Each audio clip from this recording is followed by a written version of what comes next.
오늘 하나님의 말씀은 마태복음 8장 28절에서 34절까지 말씀입니다.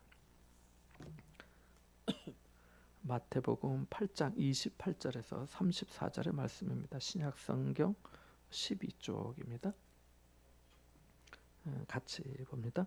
또 예수께서 건너편 가다라 지방에 가심에 귀신 들린 자 둘이 무덤 사이에서 나와 예수를 만나니 그들은 몹시 사나워 아무도 그 길로 지나갈 수 없을 지경이더라.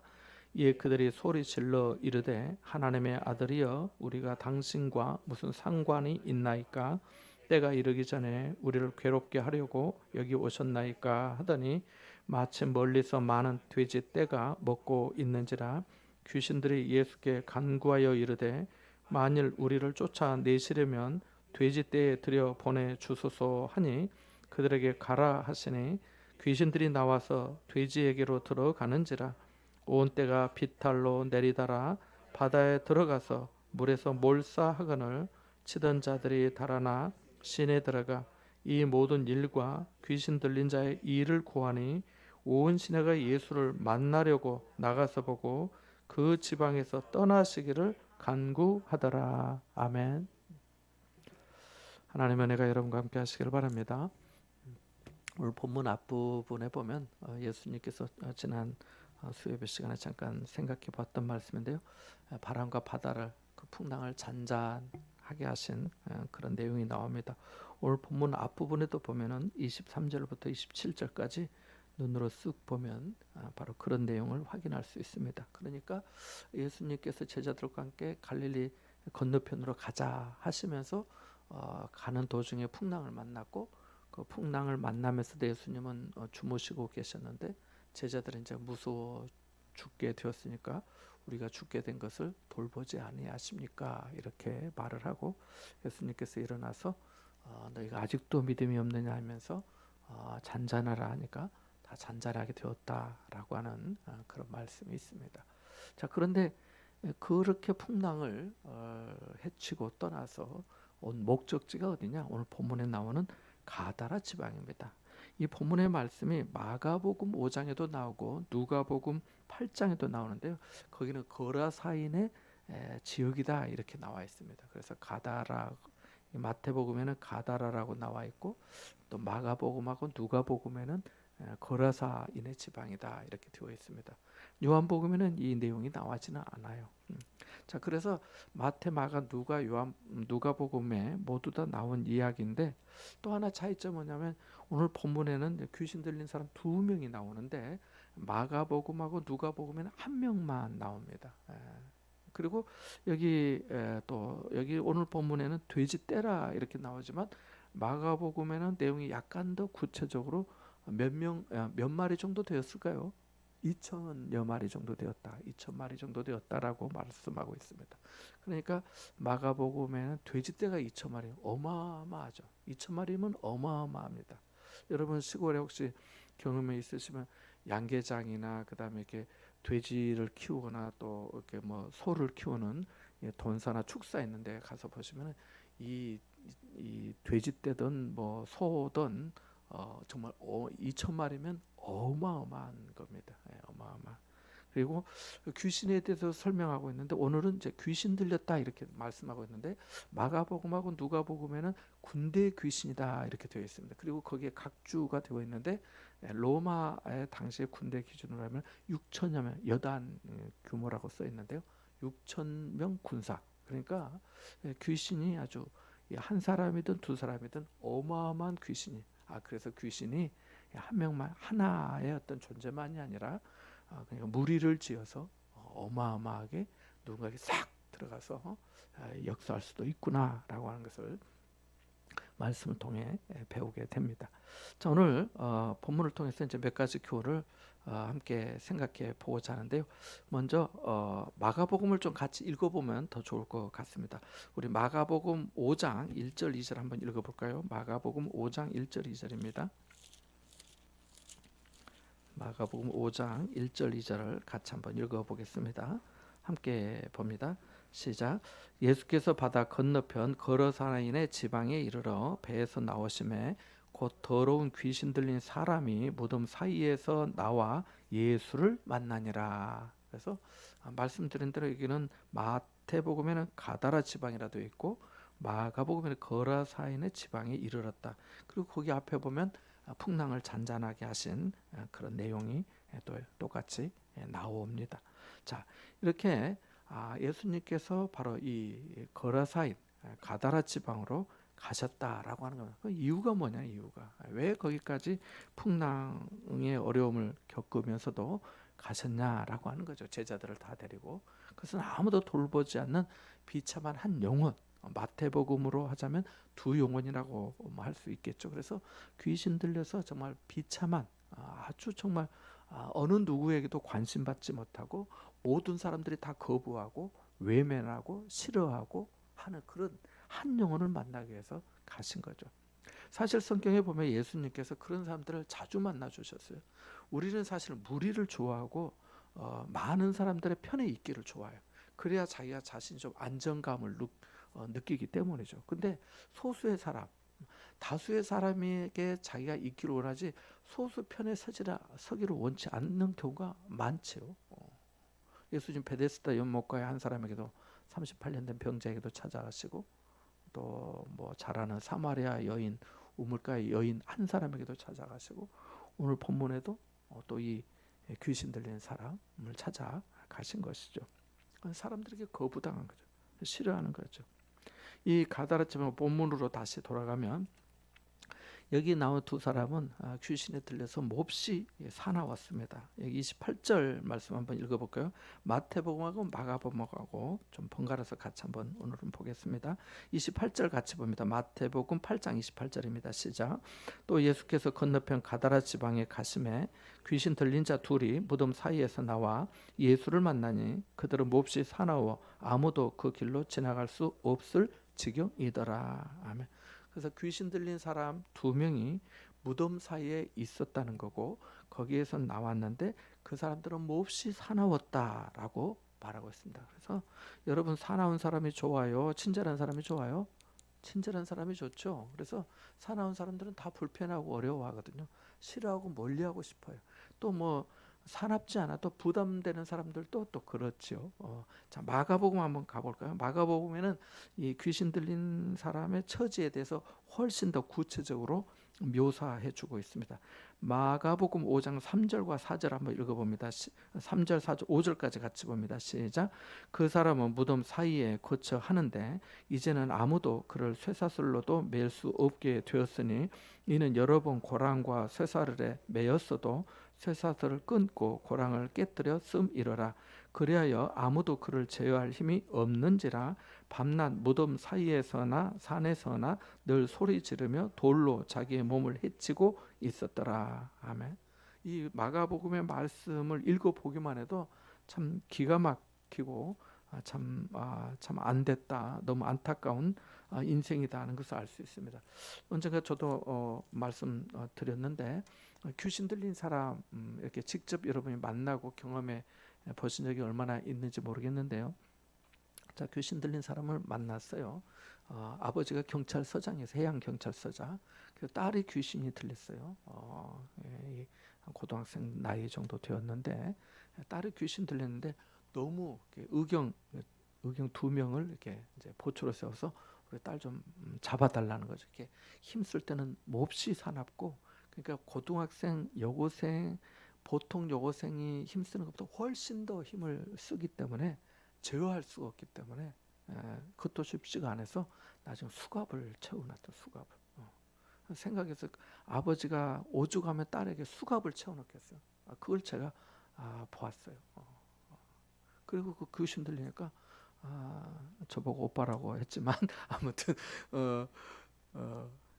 이 멀쩡할 때는 상관이 없는데 귀신 들리면 헛소리를 하는 거예요. 헛소리. 귀신의 역사는요. 우리가 보통 생각하는 것보다 좀 다른 초인적인 초월적인 그런 어떤 거를 나타내는 건 맞아요. 근데 그것만 보면은 야 이게 하나님의 역사 아닌가 또 싶을 수가 있는 정도예요. 그런데 귀신의 역사하고 하나님의 선한 역사하고 차이점은 뭐냐면 귀신의 역사는 선한 일을 도모하지 않아요. 선한 성품, 선한 역사들이 열매 맺지 않는다는 거예요. 근데 하나님께서 주신 은혜는 빛의 열매, 의의 열매, 사랑의 열매, 믿음과 소망과 아름다운 것들을 우리에게 주신단 말이죠. 그게 확연한 차이예요.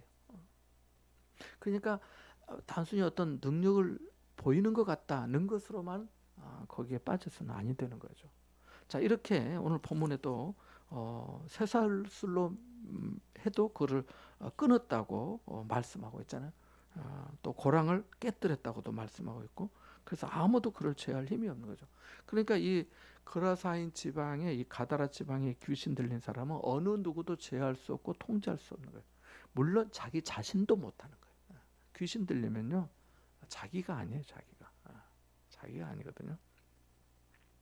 그래서 본문에서와 같이 귀신 들려 있는 사람도 있고요, 가끔 귀신이 들리는 사람도 있습니다.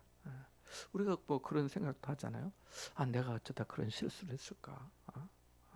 그러니까 내 생각, 내 마음과 전혀 상관없이 했다면 제정신이 아닌 거잖아요, 그죠? 지난주 오늘이 수요일인가? 지난주 월요일에 이게 부산 기독교 마약 중독 연구소 소장 그 이선민 집사님 뭐 얘기를 좀 들었는데, 아들이 서울에 학교 갔다가 이제 그 대학 들어가니까 이제 뭐 술 먹고 하는 그런데 한번 갔나 봐요. 그래서 이거 마셔도 괜찮다고, 기분 좋다고 하니까 약을 섞은지 모르고 마셨는데, 그것이 마약의 시작이 되어서 아무튼 너무 수차례 많이 마약을 사게 되고, 또 마약을 하는 사람하고 판매하는 사람하고 누가 벌이 더 클까요? 판매하는 사람이 더 크대요. 그래서 그런 일도 하고 해서 2년 반 교도소 가서 살다 나오고, 또 한 1년 버티다가 또 1년 반 들어가서 살다 나오고, 그리고 우리나라에서 이렇게 마약 중독했다가 정상적으로 회복하는 사람을 그분 표현으로는 회복자라 하더라고. 회복자. 예전에 경기도지사 남경필 씨 아들도 마약했잖아요. 지금 이제 마약 그 회복 운동하고 있는데, 그래서 마약에서 회복되는 경우가 지금 파악된 사람으로는 20명 정도 된대요. 다시 말해서 그만큼 빠져들면 힘들다는 거예요. 근데 우리가 모르고 빠지니까 그게 이제 문제인 거죠. 그래서 좀 많이 노출되어 있는데, 이것도 사실은 어떤 면에서 보면 제정신이 아닌 거죠. 그래서 귀신 들리면 말씀드렸는데 자기 절제나 통제가 안 됩니다. 그래서 귀신 들린 사람을 보면은 무서워하고 싫어하고 그렇게 하고, 또 귀신 들려 있으면 웅크리고 앉아 있고 도망 다니기도 하고 헛소리도 하고. 탈무드에 미친 사람, 귀신 들린 사람의 4가지 증세에 대해서 기록된 내용이 있는데요. 첫 번째, 미친 사람은 한밤중에 돌아다닌다, 그런 말이에요. 밤을 좋아해요. 밝은 낮보다 밤을 좋아하는 거예요. 성경에 보면 하나님의 사람들의 뭐 밤에도 뭐 듣는 사람도 있지만 주로 낮에 하나님을 만난 사람들의 내용이 나옵니다. 모세도 서편으로 가다가 떨기나무에 불 붙은 것을 낮에 봤잖아요. 내 발에서 신을 벗으라, 네가 선 것은 거룩한 땅이다 라고 하면서요. 그래서 주님을 만났고, 사도 바울도 다메섹 도상에서 종호에 주님을 만나자요. 나는 네가 핍박하는 예수다라고. 사도 요한은 아침에 하나님의 말씀을 받았다라고도 말씀합니다. 그래서 미친 사람들은 한밤중 밤을 좋아하더라는 거예요. 두 번째, 또 귀신 들린 사람, 이 탈무드에 있는 얘기예요. 요즘은 우리가 이제 뭐 무덤이라는 게 나이 든 분들이나 알지 잘 모르죠. 예전에는 저도 시골 출신이기 때문에 시골에 가면 다 무덤이 많잖아요. 밭에도 있고 산에도 있고 공동묘지도 있고. 공동묘지는 지나가려고 하지 않잖아요. 귀신 들린 사람, 미친 사람들이 탈무드의 두 번째는 밤을 무덤에서 보낸다라고 기록되어 있습니다. 그래서 유대사에서 무덤은 되게 굴이잖아요. 굴. 이렇게 예수님도 굴에 안장이 되셨잖아요. 장사 되셨는데 냄새가 얼마나 많이 나겠어요. 근데 거기에 있는 거예요. 세 번째, 귀신 들리고 미치면 이렇게 자기 옷을 찢는데요. 세수도 안 하고 머리도 흐트러뜨리고 뭐 단정하다든가 아름답다든가 하는 것은 완전히 담을 쌓고 말입니다. 그래서 그런 어떤 증상이 나타나고요. 네 번째는 선물 받은 것을 파괴한다는 거예요. 뭘 줘도 다 뜯어버리고 깨뜨리고 부숴버린다는 거죠. 물질의 가치나 선물의 의미를 모르는 거죠. 모르니까 감사는 당연히 모르는 거죠. 은혜를 은혜인 줄 모르는 거죠. 제정신이 아니니까 다 파괴하고 부수고 깨뜨린다는 거예요. 그래서 귀신 들린 사람은 사람들에게서 멀어지고 또 잊혀지고 버려진 사람인 거죠. 그런데 주님이 이 사람을 만나기 위해 오신 겁니다. 풍랑을 잔잔하게 하시고 이방 땅에 오셨다는 거죠. 이 무덤이란 것은 말씀드린 대로 부정한 곳인데 그 무덤 사이에서 나오는 바로 그 사람을 만나기 위해서 오신 거죠. 사회적으로 종교적으로 완전히 죽은 존재, 없는 사람 취급받는, 아무도 가까이 하지 않는 사람. 우리가 선교사님들의 어떤 선교지 사역의 얘기를 어쩌다 듣게 되면 바로 이런 경우들을 우리가 보게 되잖아요.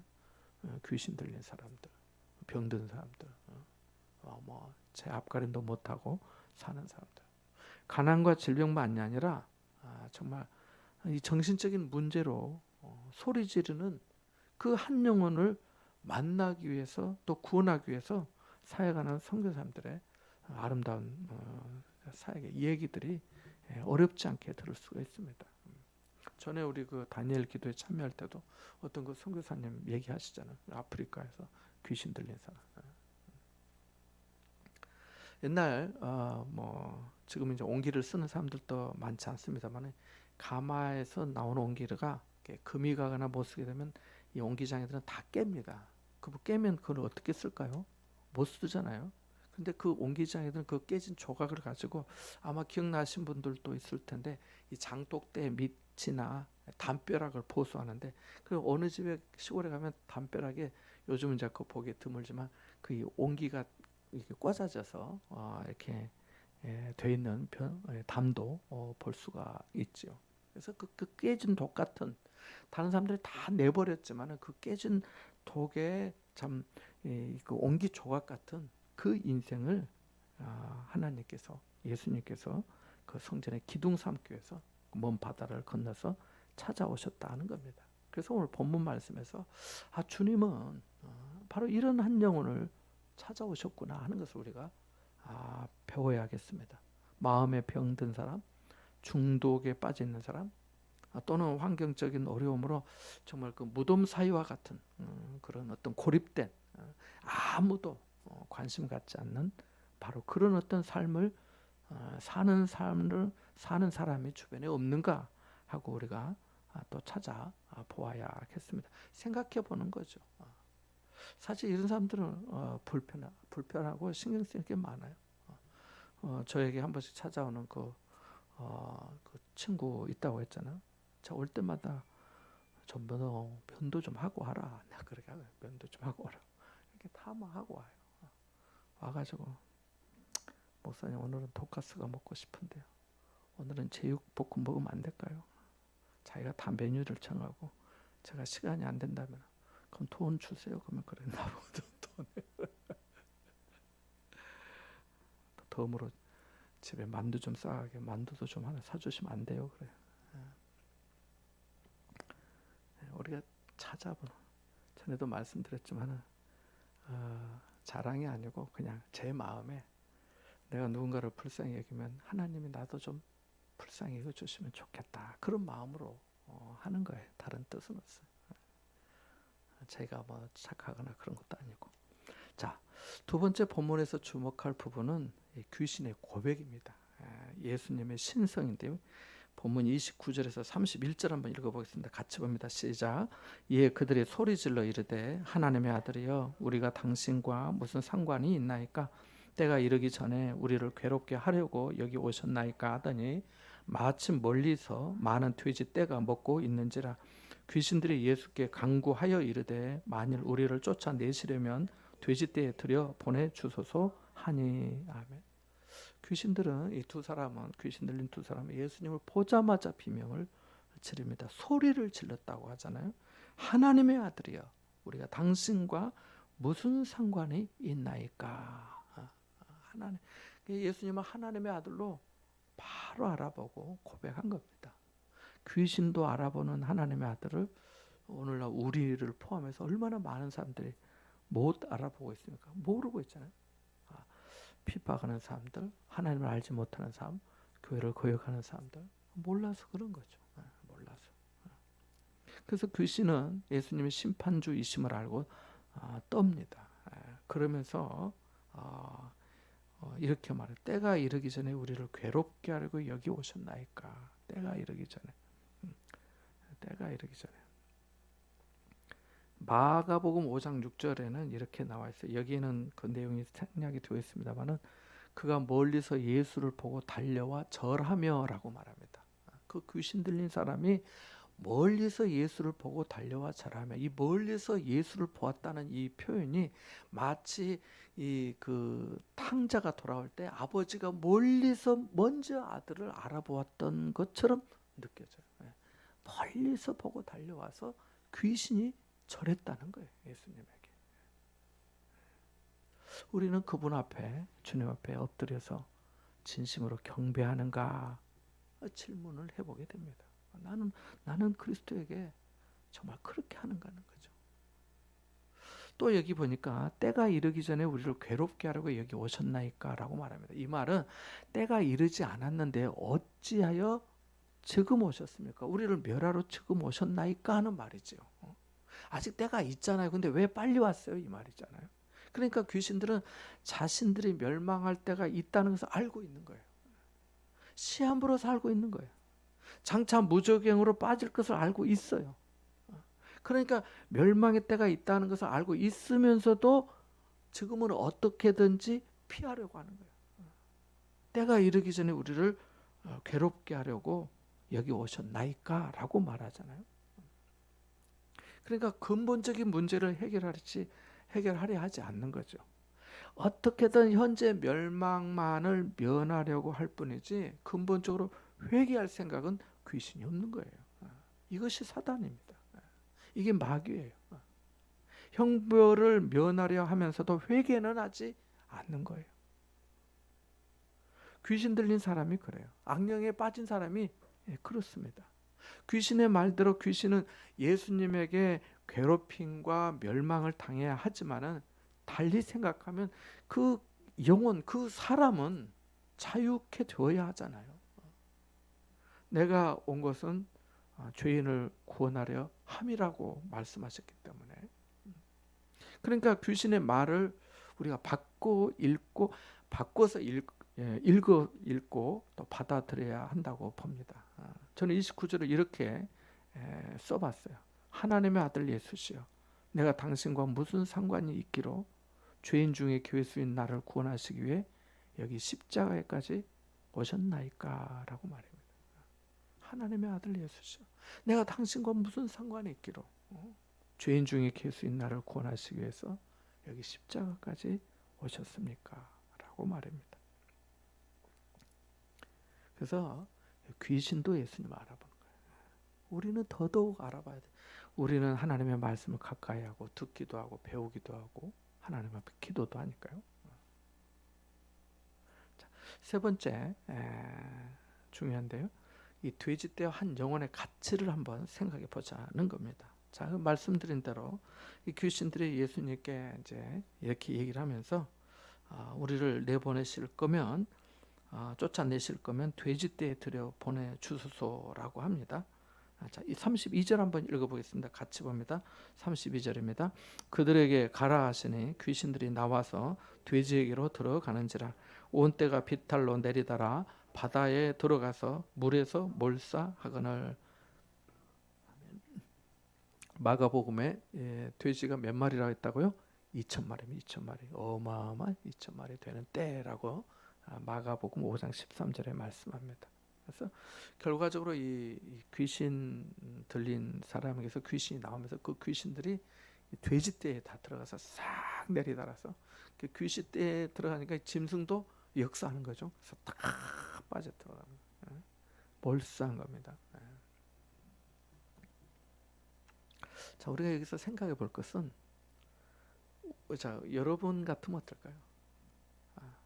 2,000마리, 여러분이 2,000마리 돼지의 사장님이라고 생각을 해봐. 여러분 마음이 좋겠어요, 안 좋겠어요? 안 좋겠죠. 근데 한 생명이 살았다고 한번 생각해 봐요.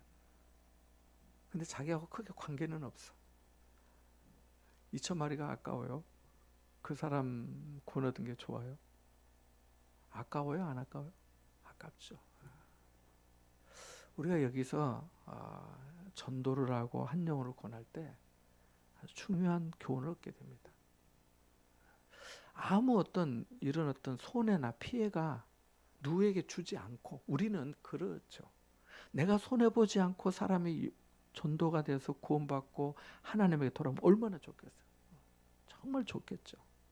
근데 그런 일은 거의 없어요. 정말 사도 바울처럼 하나님께서, 사도 바울이 이 집행장 가지고 갈 때 사울아 사울아 네가 왜 나를 박해하느냐라고 하는, 하늘로부터 강권 쪽으로 부르시는 그런 역사가 아닌 이상은 그런 일은 드물어요. 그래서 예수님께서 너희는 모든 민족에게, 모든 족속에 가서 전하라고 한 거죠. 가야 복음을 전하죠. 가야 누가 듣는 사람이 있죠. 전하는 자가 없이 어찌 들을 수 있겠냐고 말씀하셨잖아요. 그 가는 데까지 준비해야 되죠. 수고해야 되죠. 제가 아는 분은 그 풍토병을 얻어서 병을 얻었죠. 뭐 선교사님들의 이야기에 따르면 윌리엄 캐리도 인도에 가서 자기 아들이 죽었잖아요. 전도 한 명도 못했는데, 자기 부인이 사는 동안 죽은 아들 얘기를 하면서 이 윌리엄 캐리를 바가지로 긁으면서 얘기했다잖아요. 그 얼마나 마음이 아프겠어요. 그러면 짐 싸서 이제 돌아갈까? 그러지 않았잖아요. 그래서 이 돼지떼 2,000마리와 귀신 들린 사람 한 영혼을 구하기 위해서 당시에 거대한 재산적인 손실을 예수님께서는 개의치 않으셨다는 것을 우리가 생각해 볼 수가 있습니다. 뭐 예수님이 직접 뭐 하신 건 아니죠. 우리 가라 했더니 자기들이 간 거니까. 우리 성경을 읽다 보면 난해한 대목을 자주 만나게 됩니다. 이렇게까지 하면서 해야 됐나? 아니면 또 이 말씀은 참 어렵다. 이해가 안 된다. 이런 대목들이 많지요. 그럴 때 우리가 좀 거기를 반드시 해석하고 넘어가야 되겠다.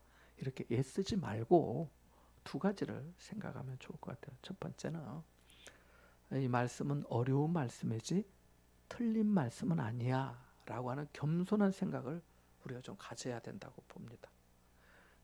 내게 어려운 말씀이지 틀린 말씀은 아니야. 만약에 틀린 말씀이야 라고 자기가 판단하면 그건 좀 곤란해요. 그러면 믿음이 자라기가 힘들어요. 믿음은 들음에서 나고 들음은 그리스도의 말씀으로 말미암는다 했는데, 그거를 틀리다고 본인이 판단하고 단정하면 어떻게 되겠어요? 그건 어렵죠. 두 번째는 아직 내 수준이 이 말씀을 좀 깨달을 만큼 이르지 못한 것 같아. 내 믿음이 더 성숙하고 자라게 되면 이 말씀도 다른 차원에서 깨닫게 될 날이 올 거야 라고 생각을 하고 기도하고 넘어가면 좋아요. 안 그러고 이게 뭐 가면서 막 여기저기 자기가 또 뭐 찾아보고, 어떤 사람들은 또 막 유튜브 찾아보고 뭐 찾아보고, 요즘은 또 AI에 또 물어보고, 그렇게 하지 않아도 됩니다. 여러분, 큰 은혜의 믿음을 작은 거 하나로 무너뜨리려고 하지 마세요. 이제 그 사람들, 어떤 사람들이 제가 그 얼마 전에 울산에 병원장 한 분 만나러 갔는데요. 나는 그분이 믿음 생활을 하고 있다고 알았고, 그리고 또 잘하고 있다고 알았어요. 왜냐하면 그분이 오래전에, 그러니까 지금으로부터 한 5년? 한 6년, 7년 전에 저희 원자력 병원 제가 이렇게 업무하는데 병실 환자분들 전도지를 후원해 주셨거든요. 전도지 인쇄비. 예. 그리고 저희 교회도 그때 한 2년간 이렇게 매달 10만 원씩 이렇게 또 교회 계좌로 이렇게 후원해 주시고 했어요. 근데 저는 그때 딱 한 번 만나고 이번에 두 번째 만난 거예요. 그러니까 한 7년 만에 만났다 생각 못해요. 그래서 마음에 생각이 나서 찾아가서 얘기하고 했는데 이분이 이제 얘기를 들어보니까 신앙생활을 열심히 하셨더라고요. 자기가 이제 작은 교회를 다니면서 자기가 의사니까 이제 하나님께서 주신 뭐 또 물질의 복도 있지 않겠어요? 교회도 섬기고 또 목사님도 돕고 뭐 이렇게 했대요. 근데 자기가 뭐 한 3년 이상 이렇게 좀 다니면서 아마 그때였던 것 같아요. 다니면서 자기 마음에 이제 하나님의 말씀에 대한 어떤 갈급함들이 이제 있는 거예요. 그거는 좋죠. 그거는 좋은데 그러면서 자기가 혼자 교회를 가는 것을 좀 멈췄던 것 같아요. 자기 친구 때문에 교회도 가게 되었는데 아무튼 그런 거예요. 그래서 나중에 이제 진료라고 교회를 안 가고 혼자 아무튼 혼자 신앙생활 하는 거는 그 좋은 게 아니거든요. 근데 그러고 있는데 어느 날 진료하면서 어떤 사람이 와가지고 이렇게 원장님 뭐 어떻게 그 원장에 대해서 정보를 알았는지 선교사님 오셨는데 성경 공부 한번 같이 한번 하시면 어때요? 라고 얘기를 했다는 거예요.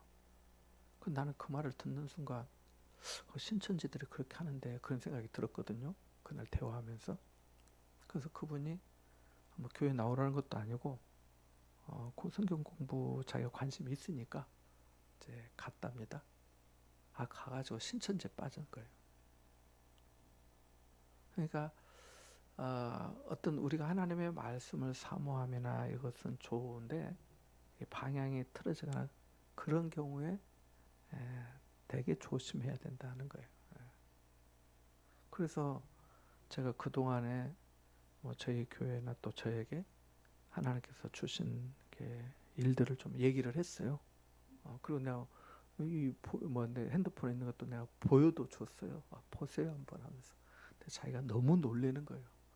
야, 그래요 목사님 참 놀랍네요. 그렇게 표현하더라고 자기가. 놀랍네요. 그래서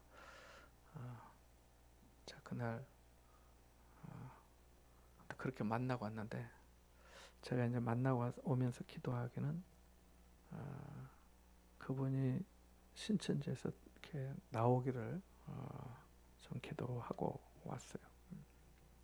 그래서 제가 말씀드리고 싶은 것은 자기가 어떤 것을 찾아서 가긴 갔는데 지금은 어떤지는 잘 모르겠어요. 내가 지금은 뭐 여쭤보진 않았기 때문에.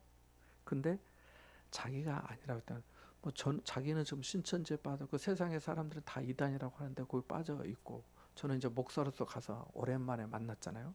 그리고 내가 하나님께서 이렇게 하고 이렇게 하더라고 이렇게 알려주고 얘기하고 있는 거에 대해서 자기가 공감과 인정을 하긴 하더라고요.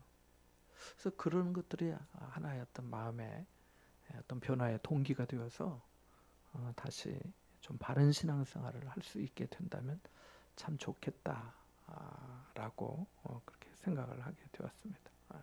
그래서 말씀드린 대로 그런 부분들도 주의해야 되겠다는 거예요. 자, 이 귀신들이 여기 본문 말씀에도 보면 강구하여 이르되라고 31절에 말하고 있습니다. 그 다음에 마가복음에도 그런 내용이 나와요. 그러니까 여기서 또 하나 알 것은 예수님께 허락을 간청한 것이잖아요. 우리가 그러면 쫓아내실 거면 내보내실 거면 돼지떼로 보내주십시오라고 하는 말이잖아요. 자, 여기서 우리가 배워야 될 게 뭐냐면 하나님의 허락 안에서 악령도 역사한다는 것입니다. 그래서 아우구스티누스는 말하기를 천사는 하나님께 직접 영광을 돌리고 악마는 간접적으로 하나님께 영광을 돌린다라고 말했습니다. 그래서 우리들도 이렇게 해서 이제 2,000마리가 돼지가 희생이 되었는데 우리들도 사람들에게 복음을 전하기 위해서 한 영혼 구원하기 위해서 시간을 들이고 또 물질을 쓰기도 하고 또 감정적인 에너지도 소요가 됩니다. 상대방의 말을 들어줘야 되니까 그죠? 그 사람을 위해서 커피 한 잔, 따뜻한 밥 한 끼, 혹은 진심 어린 안부 전화도 마찬가지죠. 그거 다 내 생활에서 24시간 중에서 시간을 내는 거잖아요. 시간 내는 거. 월요일 날 저녁에 어떤 부부를 만나서 제가 이제 교요라고 얘기를 하면서 하나님께서 우리에게 하신 일들 또 제게 주신 은혜들을 제가 얘기를 했어요. 근데 그분이 그런 얘기를 하더라고요. 아유 목사님 바쁘신데 귀한 시간 내주셔서 감사하다고. 그건 맞는 말이죠. 저도 똑같이 말했어요. 그래 귀한 시간 내주셔서 저도 고맙습니다. 그랬어요. 그래서 영혼 구원에도 공짜가 없다는 거예요. 시간을 내고 마음을 나누고 많은 인내의 기다림이 있어야 되더라는 겁니다. 자, 또 한 가지 여기에 이제 우선순위가 뭔가 하는 것을 또 한번 생각하게 됩니다. 본문 33절, 34절 한번 읽어볼까요? 같이 봅니다. 치던 자들이 달아나 시내에 들어가 이 모든 일과 귀신 들린 자의 일을 구하니 온 시내가 예수를 만나려고 나가서 보고 그 지방에서 떠나시기를 간구하더라. 아멘. 경제적인 손실 때문에 사람들이 예수님을 떠나라고 말씀합니다. 대단히 비극 아닙니까? 구원자가 문 앞에 오셨는데 돼지값 때문에 문을 닫았습니다. 우리 생활에서 사실 생각해보면 물질의 손해, 명예의 손해, 지위의 손해 할 것 없이 숱하게 손해보고 사는 경우가 많습니다. 한번 물어보겠어요. 이제까지 손해 안 본 적 있는 분? 손해 본 적 있는 분? 손이 없는 분이만 계신가 보네. 다 손해보고 사는 그런 경험 없는 사람 없을 거예요. 저도 마찬가지예요. 근데 어떤 사람들은 어떤 명예나 기분에 집착하다가 진짜 중요한 자기 생명까지 잃어버리는 경우도 있더라고요. 참으로 불쌍하죠. 문제는 생명이 생명. 천하보다 한 생명이 귀하다. 이 말씀을 우리가 머리도 또 알고 들어서도 알지만은 돼지 2,000마리하고 전도 한 사람을 바꿀까요? 그렇게는 너무 안 돼요. 우리 집 다 전 재산인데 2,000마리. 그렇게는 못해. 이게 우리 실존이에요. 자, 본문에 귀신 들린 사람은 소중한 생명이 지금 구원받았습니다. 그야말로 남은 돼지라도 잡아서 잔치를 해야 할 판 아닙니까? 얼마나 귀한 일입니까? 무덤에서 소리 지르고 가까이 가지 못하고 사람들도 무서워서 멀리하고 꺼렸던 사람의 정신이 온전해졌으니까 얼마나 고마운 일이에요. 우리 마을에 경사가 났구나. 다윗의 동네에 구주가 나셨으니 그리스도 곧 주시니라라고 하는 그런 말까지는 아니라도 정말 하나님의 아들이 오신 거 아니야? 구주가 오셨구나 하면서 좋아했어야 했잖아요. 그런데 그렇지 못한 거예요. 오히려 불편해하고 부담스러워하고 싫어하고 떠나세요. 당신 같은 사람 필요 없어요. 한 거잖아요. 이런 마음가짐, 이런 세계관, 이런 가치관을 지닌 사람이라면 사실 손해 보아야 마땅하기도 하죠. 뭐가 더 중요한지를 모르잖아요. 생명이 중요한지 뭐가 중요한지를 모르잖아요. 손해를 더 보아야 한 거죠, 사실은. 내 손해만 생각하고 동시에 다른 사람의 구원 얻은 바 그 생명을 소중히 여기고 기뻐할 줄 모르는 마음은 참으로 유감스럽다는 것입니다. 오늘 우리는 어떻습니까? 내 이익이 침해될까 봐 주님을 밀어내고 있지는 않냐는 것입니다. 아니면 한 영혼이 주님께 돌아오는 것을 보고 돼지 2,000마리보다 더 큰 기쁨으로 춤추고 있느냐 하는 것입니다. 우리가 전도해야 됩니다. 새 가족 오기를 원합니다. 저는 여러분 기도 시간에도 들어서 아시겠지만 주일에도 그렇고 제가 우리 전도하신 분들은 1년에 몇 번 안 되고 손에 딱 꼽기 때문에 안 꼽아지는 해도 있었잖아요. 그죠? 그래서 제가 기도하는 거예요. 저도 마찬가지고. 하나님께서 예배하신 영을 좀 보내주십시오. 지난 주일에 그 오신 가족이 일광 이사 와가지고 교회 이렇게 좀 알아보는 중에 이제 오늘은 은혜교회 왔다고 하시더라고요. 그러면서 가시면서 이렇게 성도님들 이렇게 젊은 분들도 주일날 이렇게 많이 계신 거 보고 건강한 교회 같아요. 그러시더라고요. 그래서 다음 주에도 오시면 좋겠네요. 제가 그러고 했는데 아무튼 하나님께서 그러하신 거죠. 그렇게 기도를 해요. 하나님, 우리가 다 못하면 하나님이 좀 은혜를 주십시오라고 하는 거죠. 자, 또 한 가지 오늘 본문에 없는 내용이 마가복음에 나오는데 여기만 읽어보고 생각하고 마치려고 합니다. 마가복음 5장 18절에서 20절 한번 보겠습니다. 저는 여기가 참 중요하다고 보는데요. 같이 봅니다. 5장 마가복음 5장 18에서 20절까지입니다. 시작. 예수께서 배에 오르실 때에 귀신 들렸던 사람이 함께 있기를 간구하였으나 허락하지 아니하시고 그에게 이르시되 집으로 돌아가 주께서 내게 어떻게 큰 일을 행하사 너를 불쌍히 여기신 것을 네 가족에게 알리라 하시니 그가 가서 예수께서 자기에게 어떻게 큰 일을 행하셨는지를 데가볼리에 전파하니 모든 사람들이 놀랍게 여기더라. 아멘. 사람들이 하나님의 얘기를 들을 때요, 두 가지 반응인 것 같아요. 하나는 놀라는 거예요. 제가 월요일날 만난 사람도 놀랐거든요. 그리고 제가 그 말했던 병원장도 놀랐어요. 자, 놀라는 데까지 놀라기만 하는 사람이 있어요. 더 나아가야 될 건 뭘까요? 믿음에까지 나가는 거예요. 와, 그런 일이 있었어요. 오, 놀랍네요. 놀랍네요는 믿음이 아니에요. 믿음에까지 가야 돼요. 그 지역 사람들이 믿고 죽게 돌아왔더라. 이렇게 되어야 돼요. 여기 말씀해 보니까 예수님께서 네가 돌아가 주께서 내게 어떻게 큰 일을 행하사 너를 불쌍히 여기신 것을 네 가족에게 알려라. 이렇게 말씀. 너에게 어떻게 큰 일을, 너를 불쌍히 여기사 어떻게 큰 일을 행하셨는지를 알려주라는 거예요. 그래서 가족들에게 말하고 사람들에게도 했겠죠. 우리에게 주신 은혜가 그거죠. 어떻게 하나님께서 큰 일을 행하셨는지를 알려주는 거예요. 나를 불쌍히 여기사 이런 은혜를 주셨어요. 이런 은혜를 주셨어요. 놀래요. 놀래서는 안 돼요. 놀래는 정도만으로는 안 된다는 거예요. 믿어야 돼요. 하나님을 높이고 기뻐하고 증거하고. 그래서 우리들 간증하는 거예요. 다른 사람 얘기할 수가 없으면 우리 교회 얘기해도 되고 또 자기 얘기 뭐 하면 돼요. 하나님이 나를 불쌍히 여기사 이런 큰 일을 해 주셨습니다. 큰 일이라고 생각하면 큰 일이에요. 그까지 큰 일이 무슨 큰 일이야. 그러면 그까지 큰 일인 거예요. 아니에요. 그거는 정말 나에게 큰 은혜고 큰 일이에요. 그러면 큰 은혜고 큰 일인 겁니다. 그 사람은 감사해요. 그 사람은 기뻐하고 하나님을 찬양하고 즐거워합니다. 그래서 우리가 이렇게 어떤 불편해하는 사람, 나와 성향이 맞지 않아서 거리를 두었던 이들에게도 먼저 다가가서 인사를 하고 복음을 전할 수 있으면 얼마나 좋겠어요. 근데 우리는 좀 안 그런 경향이 많잖아. 난 그 사람은 잘 안 맞았어. 난 잘 그런 말까지는 못하는. 그러니까 우리가 전도를 못하는 거예요. 나 같은 사람은 세상에 없는데 사실은.